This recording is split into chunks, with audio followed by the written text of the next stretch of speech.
Live from Washington, D.C., it's Quintessential Listening, Poetry Online Radio. QLPOR, as it's widely known, features a bevy of poets, spoken word artists, and live poetry readings with best-selling authors. Your host is Dr. Michael Anthony Ingram. Good evening, everyone. My guests tonight are celebrated poets and writers, Jake St. John and Jenn Knickerbocker. They've written a poetry collection titled Lips Leave Scars. Welcome, Jake and Jenn, to the QLPOR podcast. Thank you so much. Thank you for having us. Tell me about your book, Lips Leave Scars. What inspired? We were just writing back and forth, exchanging lines, passing a book back and forth. Jenn and I worked together for about 13 years or so. And we had a journal that in between, we taught at the same school, and in between class or something, we passed the journal off, and one of us would write a line or a thought or scribble something down, a picture or something like that. And over the years, the journal started filling up, and got in touch with John Robbins once I got everything organized, and it came about from there. All right. The title, Lips Leave Scars. The night that we were organizing the book and editing and we got everything together, the title, for me, the title's always been the title collection of the book. Usually I can get a title for a poem, but getting a collection for the book, a title for the book, Jenn and I were talking about it, and I was like, it's always tough. It's difficult to find something that really puts it together. I was just shuffling through some of the poems, and one of the lines, Lips Leave Scars, popped up, and I was like, what about Lips Leave Scars? And she was like, yeah, perfect. All right. What made the two of you decide to write together this time? How did that come about? I think we were throwing it back and forth, and it was just a way for me to be a little bit creative in a different aspect than music. Mm-hmm. It came together pretty quickly. Jenn, one more question for you. And here's a question that I ask everyone. So now you're being initiated. What is poetry? For me, honestly, it's just a creative expression. It's just a different way to get your thoughts and the way you're feeling about whatever it is in your current situation in life out. And sometimes that resonates with people and sometimes it doesn't. And that's okay either way. Now tell me about the cover. How was it created? So the book was put out by Whiskey City Press, John Robbins Press down in Carolina. And he prides himself in the press down there on the covers that they have. So him and Skya Vivian presented a couple different covers, and this was one that jumped out that we thought encapsulated some of the imagery and the theme overall of the collection. So the cover was pretty quick once we got the manuscript to them. All right. Tell me about predominant themes. What's happening in this poetry collection? What do you write about? For me, a lot of it feels to do with nature. That it's like a reoccurring, it just comes back constantly. Even if we started one poem one way, it always adds in a little bit. Mm-hmm. Right. Yeah.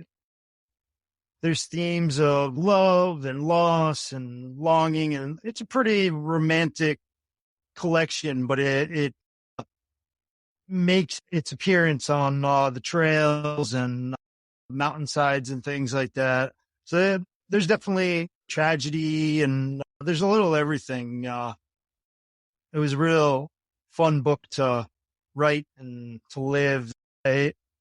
There's plenty of themes that you can grab out, but I'd say love and nature and would be dominant. Very nice. Thank you. Now it's time for what everyone is here for, to hear your work. Please share some poetry. After you. All right.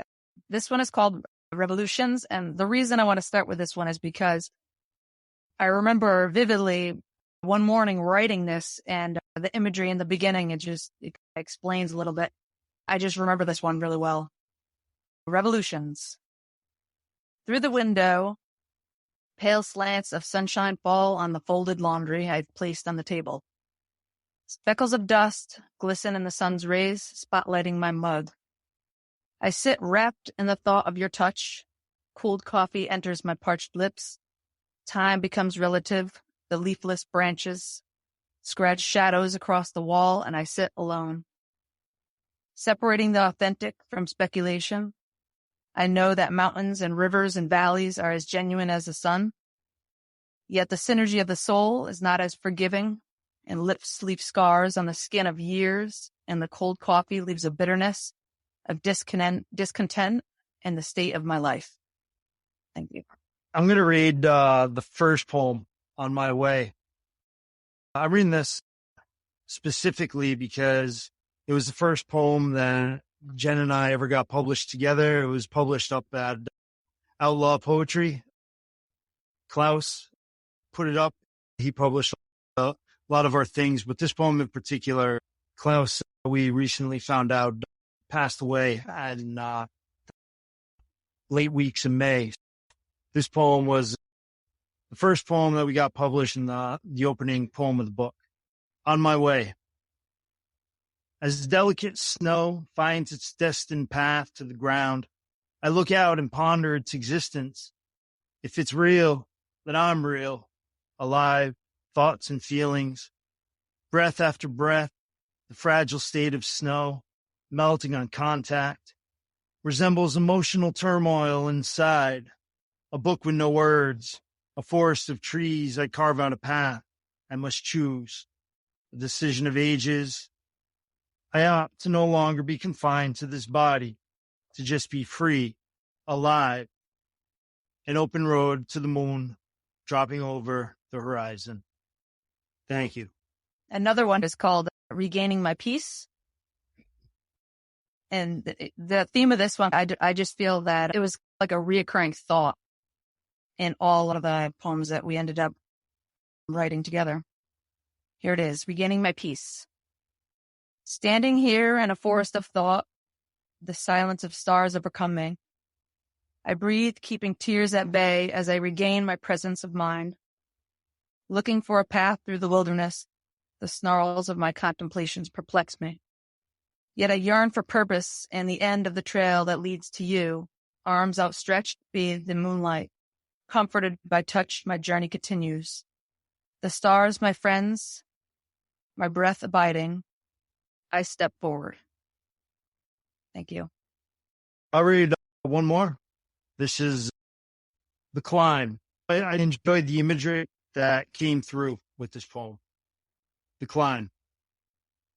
Stepping through the narrow trail, I find myself staggering on jagged rocks, peeking from the cold earth's edge. Here I am alone. The moon ripples in the river currents. The air carries nothing but silence. My windswept heart beats in the emptiness. How forlorn life must be, I ask myself in the suffocating stillness. A heavy night of stars wraps me in its arms. Comforted by a beacon, this moon I am hopeful will be my guide and lead me back home. As I listened, a melancholy feeling came over me. And I just wanted you to know more about your love of nature and play now. I guess going through difficult times in life, as many people do, you look and you search for things that'll give you peace and allow you to continue and be happy and find that contentment again. And I found for me that being out in nature and just having that surround me, like similar to what you were saying, it just calmed me down. It's just like a natural peace. Yeah, I grew up in the woods, and then to piggyback off what Jen said, going through difficult times, and then when the majority of these poems were written was just prior to COVID starting, and then quite a few of the poems since then, we were out in the woods quite a bit with the journal. So we were writing while we were out on the trails and on the hills and everything. And for me, I think being out in nature, like no matter what trials you're going through, whatever issues you're going through, when you're out in nature by yourself and you realize that you're the same thing as the tree or the bush or the flowers or the deer, that in the end, you're all in it the same. So any difficult times that appear to be happening, there's a way through it. There's something greater than just this blip in time that might be giving you a difficult way. So that was always with nature to me. So it is about nature preservation, but also the meditative part of nature to calm you down and to center. Yeah, Absolutely. I think the preservation, I mean, Edward Abbey was one of my early literary heroes, and growing up on a farm, I've always appreciated nature. I like to think that there's some sort of desert anarchism or something inside the words, whether intentionally or unintentionally. Mm-hmm. I want to share with everyone that Jake has been on this program before, so he's part of the QLPOR family. I asked him the question, who are some of his influences in terms of writing? And Jen, I'd like to ask you the same thing. Who are some of your influences as a writer? That's an interesting question because and I was explaining this to Jake earlier, that in terms of influences and even different styles that people may gain from reading different authors or poets or whatnot, for me, a lot of it just came internally because I was trying to just say something and being able to say it a different way. So I'm not sure that there was one particular poet or an author or something where I latched onto that style and it helped guide me. It was more just trying to get it out. Do you view your ability to write poetry as a creative gift or creative art? I would say a creative art.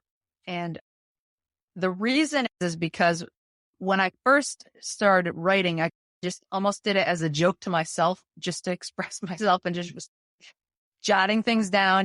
And then Jake was like, hey, why don't you throw a line off this? And being able to express yourself puts yourself out there, gives yourself a sense of vulnerability, which is something that I normally would not do and wouldn't feel as comfortable. But leaning on him a little bit and him allowing me to experience that through mistakes allowed me to grow as a writer and being able to express myself that way. I think it's more of an art than a talent.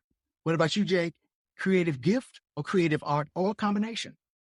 I was thinking in my head when Jen was answering that I would say it's an art, because I think with art, you learn, you grow from where you start, and then you can gradually, if it's an art that you really are passionate about, something you stick with, you're going to grow, you're going to experience, you're going to learn. Because I think everybody sees things in their own way. It's just whether or not they have given themselves an opportunity to express it, whether it's in poetry or in painting or film or whatever output they would want. I think everyone's capable of creating art. It's just whether they're giving themselves time to plant the seed, to let it grow. So I think it would be more of an art. I know I worked at it just through reading and asking questions and things like that. So don't get me wrong. There are those writers that are clearly gifted, that it's just some divine, whatever you want to call it. It's just instilled in them and they can't help but be fantastic. But I think a lot of it is art as far as how I've developed. To help the listeners better understand the arrangement of the poems in the collection, during the selection process, how did you decide which poems to choose? Originally, I talked to John Robbins over at Whiskey City Press because he's done one of my other books before. And we were just chatting. I was telling him about this collection that Jen and I had. And I told him that we were going to get it together. So I kept telling Jen, I was like, one of these nights I want to take a look at the poems and see what I can do. Everything was hectic when we were writing it in the journal. So it was like, I know I typed some of them up, and I don't know. I can't promise that I have everything. And so one night I was on my phone, and then I was like, you know what? This book's not going to write itself. So I put my phone away, and then I started going through the poems that I had in the journal, and I started yelling from the other room. I was like, Jen, all the poems are in order. I've typed them all out. Like, I'd already prepared it like probably a year or so ago. I carefully kept them all in order. So I asked her, I said, do you want me to arrange them in a certain way, or like with this type of collection, should we just leave them? And she wanted to just leave them in order, which made sense since that's how they were written. You start with the first poem and they grow off each other from there. So it really was one of those nights where I didn't think we were going to have anything to show from it. And all night I was texting John. I was like, dude, I'm going to have a manuscript for you by the end of the night. Like, this thing is coming together real fast. How many poems are in the collection? 33. So I think we broke it up. I think there's about 33. There's more than 33 poems in the journal, but some of the poems, at a certain point, we cut it off because they started to get a little COVID centric, and it just didn't, they didn't vibe. Yeah, it just wasn't a vibe that was cohesive. So in terms of organizing the poems in the collection, how did you group them? Is it primarily by themes such as nature or relationships or whatever it may be? How did you go about that piece? Wasn't it chronologically for the most part? Or Yeah. I think the order that we wrote them in, we just kept them in that order for the most part. You didn't flip any around? Or? No, it was all chronological. And then as far as the poems, we would exchange lines, and then one of us would read a line and we would mark it and say that poem's over. Like that line finished it. And then we would jump. It might be a couple minutes later, start a new poem, or it might be a couple of days.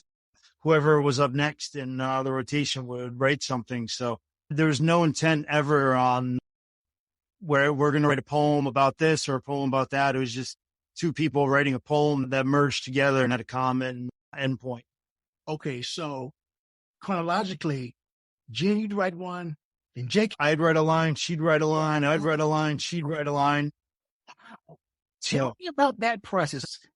It's pretty intriguing. It was a little crazy at first for me to get used to that, because sometimes you write a line and you have in your head about what you're trying to express, and then he writes his line and I'm like, that doesn't make sense to what I'm saying at all. And I had to read it a couple times through, and I was like, all right, I see where you're at. Okay. And then I would adjust my next thought process based on what he's saying. So the themes of the poems and stuff fluctuated as our words did. And then to counter that, at the same time, there were times where I would see she would leave me with a really great line, and I would have to come up with, or I wouldn't have, but I would tell myself, all right, I'm going to come up with some sort of simile that plays off some wordplay with her line, because I want to see where this thought is going, where she's dangling it out there, and I'm going to extend it and then give her the chance to wrap it all up, because I didn't know where she was going. And I always came from, in New London, we did a lot of the exquisite corpse, where write a line, fold it over, next person, so you're only seeing the line before. It wasn't quite an exquisite corpse because we had the full body of work, but still not knowing where you're going to be heading from it. So it was a really fun, and Jen always had these different angles where you never knew where it was going to come from. Like, sometimes I thought it was coming from here, and then it catches you somewhere else. So it was a really fun time. Please share some more of your work. Let's start the story. I'm going to start with Sense of Being. I was reading a lot of Gary Snyder, obviously. I remember starting this poem after reading Pablo Neruda. I remember thinking, I'm going to try and twist that phrase. There was some wording in the translation that I really liked, and it set me off. I don't even remember what the poem was that I read, but this was one that we put down and we worked from there. Sense of being. My eyes have traveled the curves of the earth, restless and weary as they search for purpose. My fingers have navigated the skin of history, coarse and exposed as they try to grasp reality. My tongue has tasted the mouths of oceans, articulate and accessible as it proclaims conscience and character. My ears have heard the songs of mountains, majestic yet serene as they filter melody from noise. My nose has inhaled the perfumes of forests, brisk and invigorating as it defines my soul and being, and my heart has been captured by you. Thank you. This next one, in the book and the original book where we were writing this down, as we were writing back and forth lines, at the end of a poem, I would sometimes sketch little drawings and stuff that kind of went along with the poem. But this one, the description on the later part of the poem was always pretty vivid to me. And it's like a different perspective of nature when you're not in a great place. This is hope. The fire burns my thoughts, reducing me to ash. A rush of air sends cinders wild as my mind tends to be these days. But here I sit, boots in dirt, head in hands, alone and forgotten. The single teardrop making its way down my cheek carves a path through debris as I hope for the same clarity to reach my mind and ease my eyes. The agony is suffocating. I take a swig, swallowing the pain, for tonight I relinquish myself to the flames. Thank you. I'll read one more. En route. This is a basic road poem, which shows up time to time in my work. En route. And this one might have been written on a road trip that we are both having independently. En route. The stress and anxiety leave my mind like the rain, pushing dead matters down my windshield, leaving my view in the road unobstructed and limitless. My resolve can see for miles. I crave this new trip, this new journey. The adventure begins. Thanks. Jenn, do you view yourself more of a storyteller or wordsmith? I would say probably a storyteller. Yeah, I feel like a storyteller just because usually whatever's going on in my mind or whatever's going on in my life, I'm just trying to get it out there. Because if it's something dark you're going through, then it helps you through it a little bit. Yes. But if it's something, something great happening in your life too, it also opens other doors and just easier for me to explain it that way, I think. It's like a continuation of your thought. What about you, Jay? Storyteller or wordsmith? I think I would view myself as a storyteller. I try to, each of my poems are little snippets of everyday life in the greater scheme of things. I've talked to different people about different projects and novellas and things like that. And every time I want to sit down and write a story, I end up writing a couple of poems. So I view it as I'm telling a story. A lot of the poems are conversational, which relate themselves to the storytelling aspect. But I think poetry comes from history, because storytelling was here from day one, and poetry and the arts kind of come from all of that. Okay. Now, when you're writing, who leads? The poem or you? Who takes the lead? And in this case, I would say the poem. Yeah. Okay. Talk to me. Like we were mentioning before, a lot of times when you're writing something, like if I write a sentence, I might mean one thing, and because he's following up with his own sentence, it twists to a totally different direction. And so the poem kind of takes its own life there, its own way. One of the very first things I learned about writing poetry was from the poet Annie Deppie, who used to live up in Massachusetts, now is out in Ireland. And she always told us that when you're writing the poem, you might have an idea where you want the poem to go, but the poem's going to go where it wants to go. So be honest with yourself. Be honest with what you're writing. Let everything get out on the page. Don't try to steer it down a certain avenue, and that'll just kill the poem. If you're being honest and you're writing, just write what's coming out, right where the poem is going to let you know what needs to happen. You'll have the feeling and everything.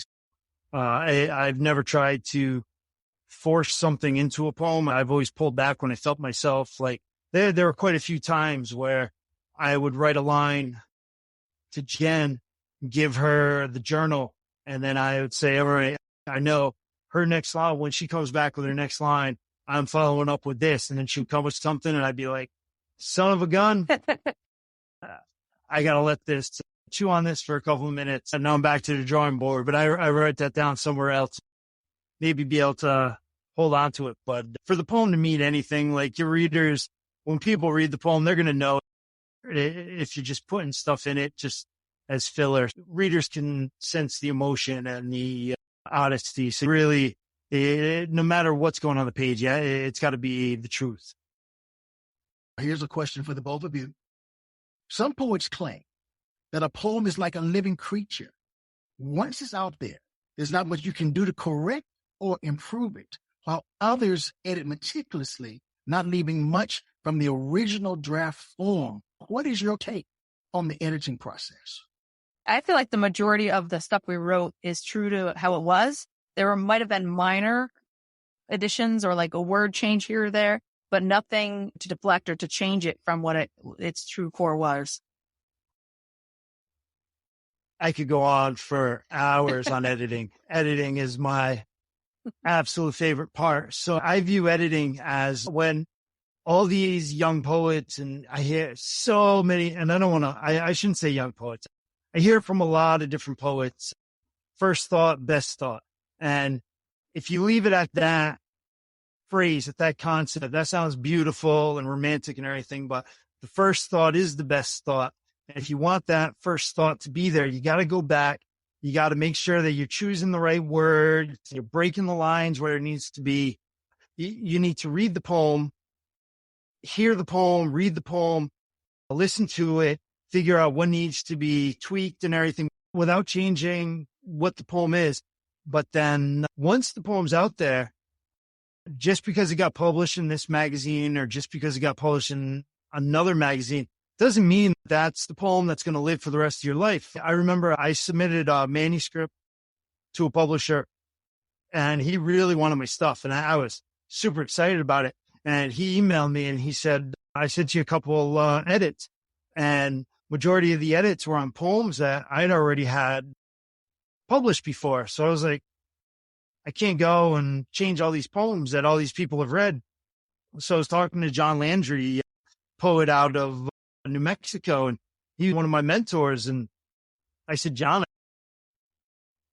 I can't go back and change all these poems. Like this one got published in 4 different places, and this one got published here. This one got published here.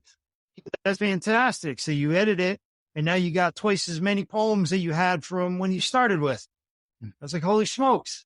And he was like, don't get caught up in having the poem just stop once it gets on the page. So poems are always living. I'm changing poems that are like 15, 20 years old, not all the time, not changing, but it might be a poem about living in America or living in the world or being a citizen of Earth. And it might deserve another stanza. It might deserve another 2 stanzas here and there. Poetry, it is always living, and editing is a craft. You really know when you're reading a poem that the poet put the time into to make sure that the image that you're going to get from reading it is the perfect image. So I love editing or revised. Sorry. I could tell. What poetic devices did you most employ? Part of me is like, all right, if I'm explaining my thought this way and only a handful of people are going to be able to relate to it, then if I switch it up a little bit and just change a couple words to use this imagery or something, then maybe more people will be able to understand what I'm trying to say. Mm-hmm. So I'm not sure if that's a specific device, but just variety in terms of the same theme, especially because with us, it tends to be nature and love a lot. I've always fallen back on similes all the time. I think similes and metaphors enhance the image, whatever you're trying to create, having the simile to air it elevates it. I'd like you to share with me the titles of 5 poems in the book. Any 5 poems. Any 5? You're doing this from memory? Yeah. Eris 2 is one that pops up. Yep. What other ones? I'm looking at them quickly. In a River of Stars was one that came up. Drop the Needle was a poem that Jenn started. And I remember when I got it, when she gave me the first draft, I was like, holy smokes, this isn't a poem that we've written before. It was pretty wild. Time Don't Tell and Satellite are the other ones that, when I'm looking at the titles, and those are some that would be that I would want to read in a set. What I'd like to know is, when you're titling a poem, what should you consider? For me, it was a little tough. It was because we wouldn't title it until the very end. And I was just glancing through the notebook, and there's probably 5 or 6 poems in there that still don't have titles. And we would just go about it and then let it simmer for a little while and then go back and be like, okay, what about this? And I'm like, man, we could do better. And we just let it sit there for a little while. And eventually some title would come through. And a lot of times it would end up being a play of words, like he was explaining before, where someone sees the title and they might just assume it's about this. And then when you read it, you're like, wait a minute, that is like a different perspective of what the title was trying to say. We're going to take a short break and we'll be right back.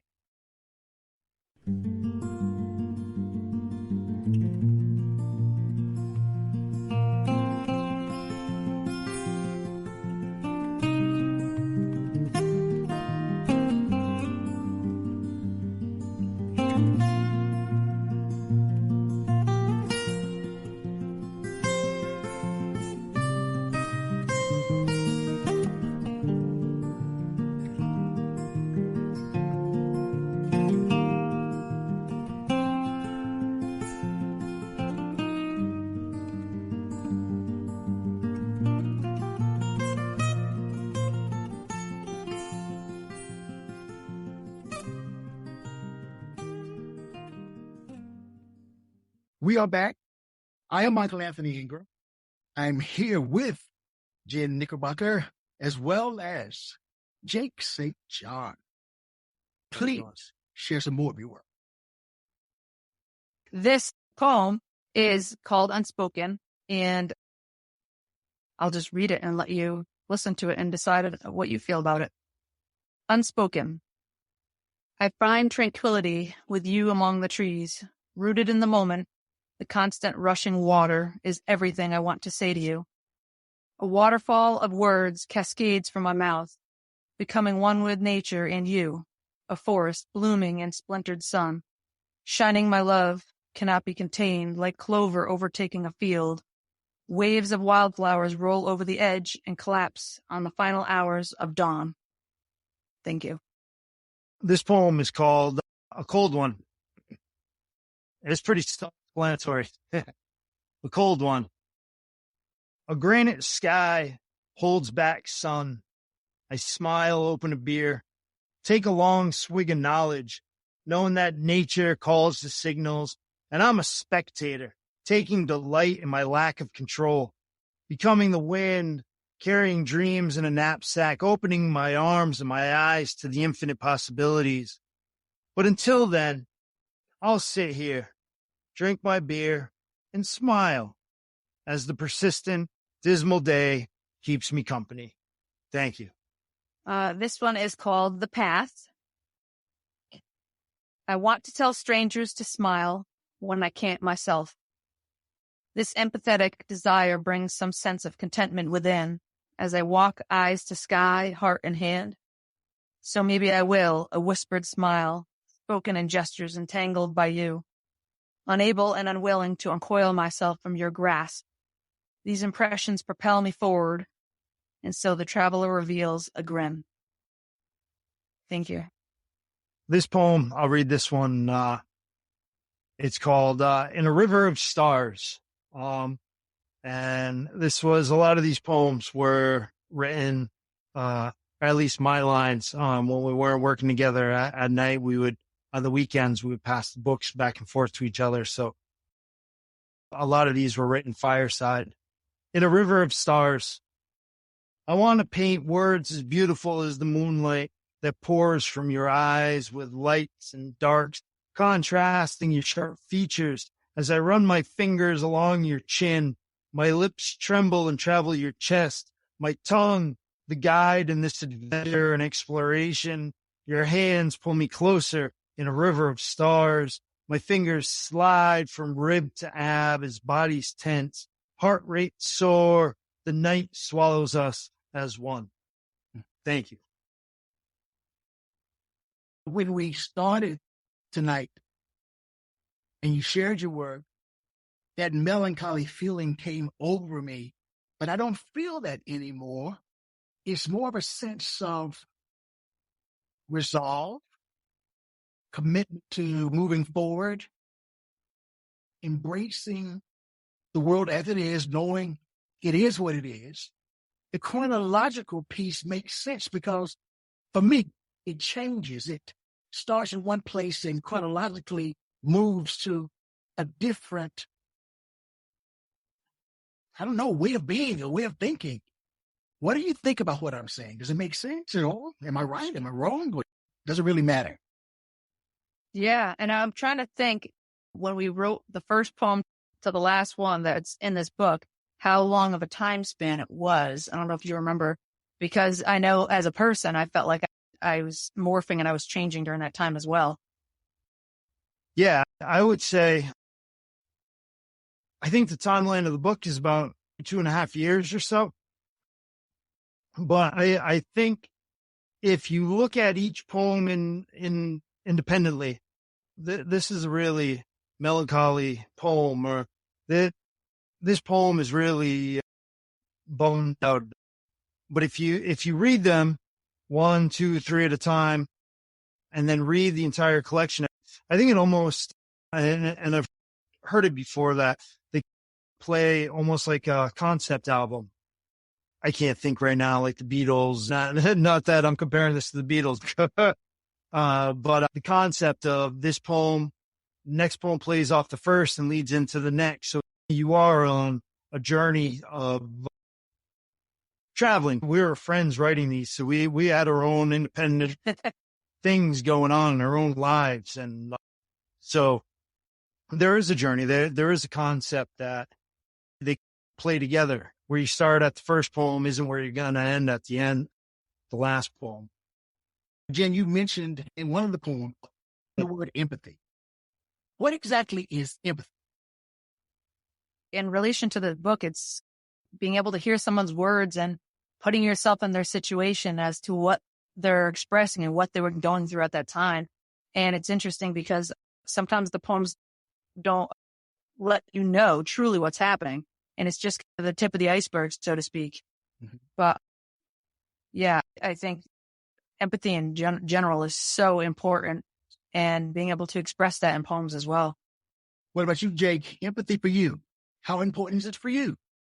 Empathy is very important. I think if we're able to put into words what's happening in our personal lives, and put the pain that we're going through on the page, and have somebody else to connect, have somebody else read it, connect, and feel the same way, but not know what we're all feeling. There's a sense of knowing that somebody else feels the same way as me, and it's validated, and I can grow from this pain, knowing that everybody has their own things going on. Having sympathy is one thing, having empathy and understanding the pain and understanding where the pain comes from brings it to a whole another higher order of thinking and connection. And it brings up the question that I'd wanted to ask earlier. Back to the first set of poems and the melancholy feeling that I had, it made me wonder, does it hurt you to write poetry? If not, why not? For me, sometimes it does, because you're putting your truth out there, and you don't know how other people are going to interpret your truth and how that's going to affect them. And even if it's somebody and how that might affect you.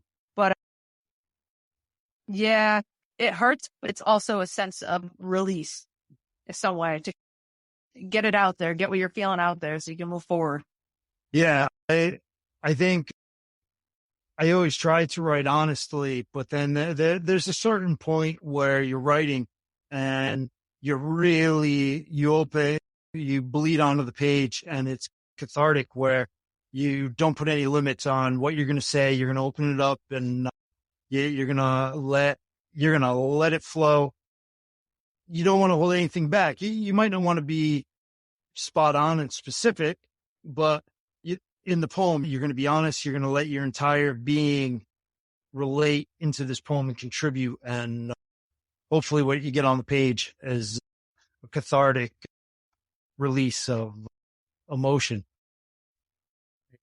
Now, are you hoping this book will resonate with a broad range of readers, or are you targeting a specific audience? I feel like for me, being a teacher, I try to reach as many people as possible. That's kind of my goal. I'm hoping that it just gets out into the public. We're doing a book signing at a pro wrestling event in a couple of weeks. I've never thought I'd be selling books at a pro wrestling show, but I'm hoping that this book will get out into the audience. I really get a kick out of leaving my books in the most random places, doctors' offices and different places. I want everybody to read it, and I'm not too difficult to find. I don't put contact info on it. I'd always get a kick out of people emailing me here and there about where they found the book or something like that. I think it's fun having different people connect to it. Please share some more from Lips Leave Scars. This poem is called Visions of Reverie, and I actually remember starting this poem because my kids were at practice, and so there I was being that parent, just sitting in the field while they're doing their thing, and I just looked up at the sky and just took a moment and noticed the contrast between a tree and the sunset happening behind it. And so anyway, this is Visions of Reverie. Looking in the distance, clouds painting the sky, blues and yellows, white lines diverge. Stories are spoken in the realm of the horizon. My regard wanders as I peer to the west. The promise of hope rides free over the prairies that open under the sun, a limitless terrain of self-discovery. My purpose more tenacious than yesterday's morn. How I ache for this candor and more. Thank you. This is a poem from we wrote together in a pizza joint in town. Observation from booth. Drinking a beer in the shadow of Michael's meat market, taking in bits of conversation divulged over wine. Old friends catching up, never missing a beat. To my left sits experience. More words are said with a look rather than speech. Age has left them. Less a couple, now more a single unit with thoughts aligned. Now I take in the stars that hang over your head somewhere else tonight. This next one relates back to what you were saying earlier, Michael, about how there was like a transition throughout the book. It's called modulation, which was talking about changes in a song. So here's modulation. Somewhere overhead, a plane flies. Cars rush with ambition. Stop, get out, go. Children laugh unwavering. There I sit, serene and alive. Stars glitter in the abyss. Embracing solitude, I abandon thought. Sound vanishes, I become one with nature. Immersed inside my heartbeat, just audible above the peepers and birds. And in this second, all things are golden and beautiful. Thank you. I'm going to read one more. This poem, Jen and I were driving on the highway and we were in traffic. It wasn't bumper to bumper, so we were moving slowly along. And I looked out. I was in the passenger seat, and I looked out the window, and out in the distance, I saw a man sitting on the edge of a rock. It was only wood. There was no roads. There was nothing around, and it was just the woods and forest. And there was a man sitting on this rock, and he just looked so sad. And this is the poem that came of it. Naturalistic colors. The man sits upon loose stone, face in hands, taking a moment alone and letting his humanity fall through fingers, turning stone into deeper shades of memory, mirroring the sky, heavy with sorrow, sharp intake of breath, attempting to hold that life once more. Thank you. Jenn, I asked Jake this question when he first was on the program. And the question is, what was an early experience where you learned that poetic language had power? I wouldn't say it was too early, but it was profound for me. My grandmother was sick at the time, and I would come down on weekends and stay over and help her out and whatnot. And I remember picking up an old leather, small little book, and I was just, I don't know what this is. And I looked through, and I realized that it was poetry that my grandfather had written. And the fact that someone who went through World War II and whatnot and was just seemed not disconnected, but someone who wasn't emotionally available all the time was able to still express themselves was surprising and made it almost feel like it was okay to be able to express yourself that way. Thank you. How would you describe your poetry in terms of what it communicates about the human condition? I've always looked at poetry as trying to paint a picture of just a snapshot of my life and how it might relate to other people, how there might be some sort of connection, no matter how different each of us are. This snapshot of whatever is happening at that moment that I write about, I want to relate it to other people, and I want to connect with other people, and I want my emotions to tie into their emotions. So when I think about the human condition, I want there to be some sort of togetherness and some sort of understanding. I always want to have some sort of tie to the audience. The human condition for me, there's just, it can be so deep, and I don't want to be that person who performs and they're just surface only, and they don't allow you to get to know the author and what they're really going through, which leads to a sense of vulnerability, which is scary, but the exciting part about writing poems and able to find an audience that can relate to that and read a poem. And maybe the first time reading it surface only, and the second time, wait a minute, there's more to this. That's the thrill I get from this. Yeah, right. I asked Jake this question when he was with me several years ago. There's the good, the bad, the ugly, as well as the indifferent in the world in which we live. Jenn, what I'd like to know from you is, and Jake, maybe you want to expound on your answer. It's been a couple of years now. What is the role of a poet in modern day society? The role of a poet, in my mind, this is obviously my opinion, is not much different than a songwriter or an entertainer to some degree. You can use that venue, that voice, to be able to express however deep or however much you want to. This relates to the last question, because I feel like the deeper and the more vulnerable you make yourself in terms of what topics you may be willing to write about, or how much information you're going to let the reader into, allows it to progress to what it is. All right. All right. I'm probably going to say the same thing I said last time.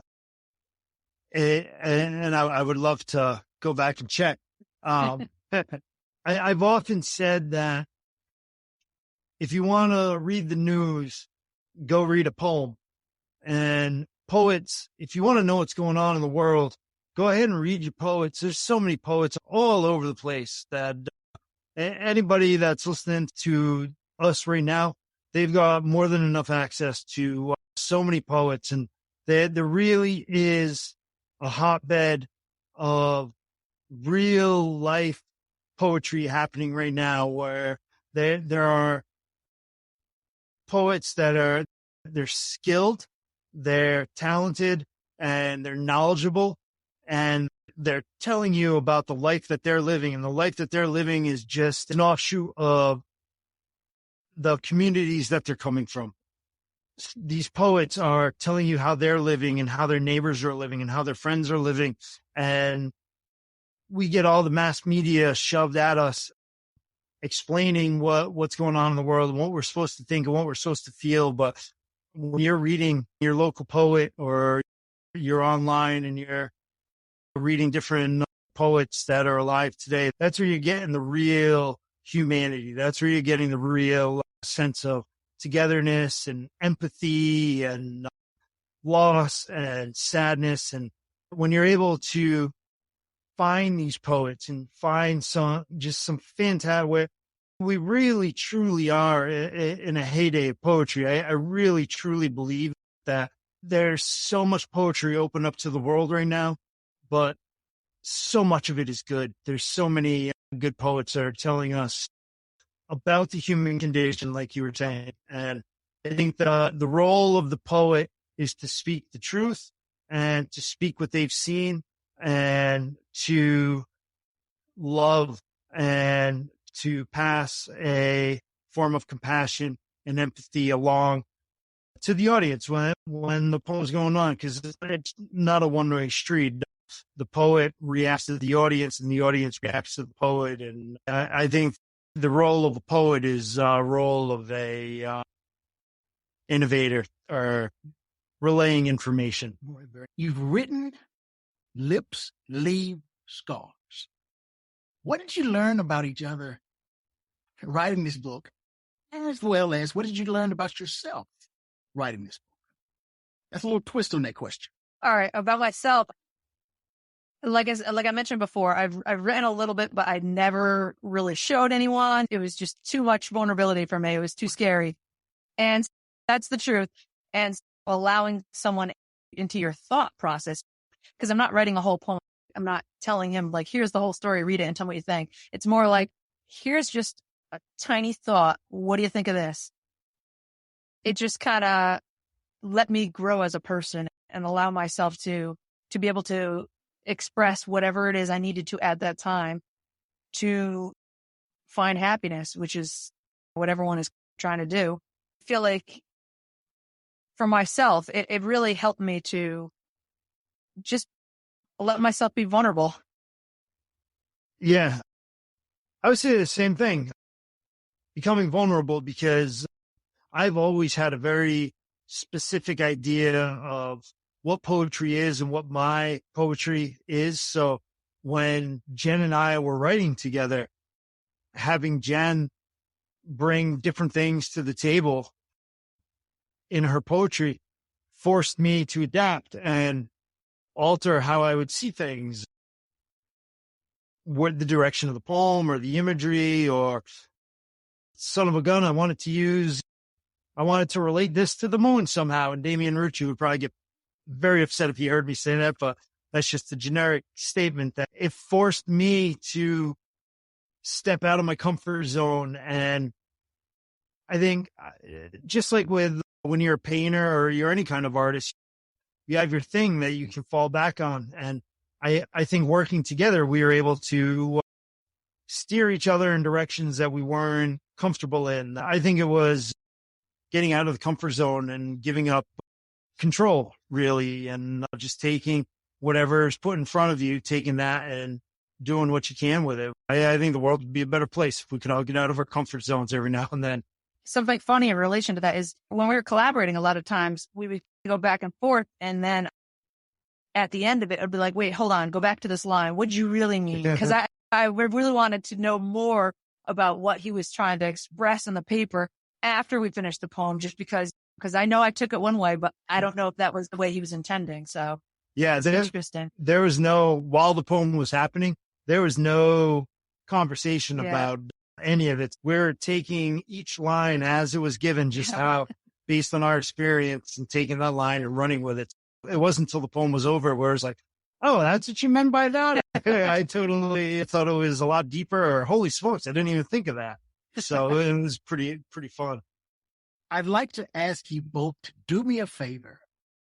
Would you both be willing to share one more each from the book? Sure. Sure. Okay. Slow down. It was like you both were ready. No hesitation.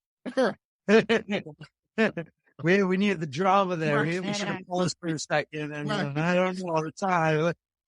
Do you want to go first? Yeah, go first. Ladies I'm first. I'm over here looking for one. All right. All right. So this one I'm picking purely by the title because it's called Perception. And the poems are as you, the reader, perceive them. So here we go. Perception. Struggles to grasp terrain on the way up lead to a resolution. Being stronger on the way down, morning still has me grabbing my head, not knowing east from west, north from south, or why you're not here. Even when descending upon the lush green, one cannot see the road ahead when their eyes are sheltered and fear the view. Thank you. And I read the first poem. I'm going to read the last poem in the book. So this was based on an image that I've had over the years of a dilapidated old amusement park that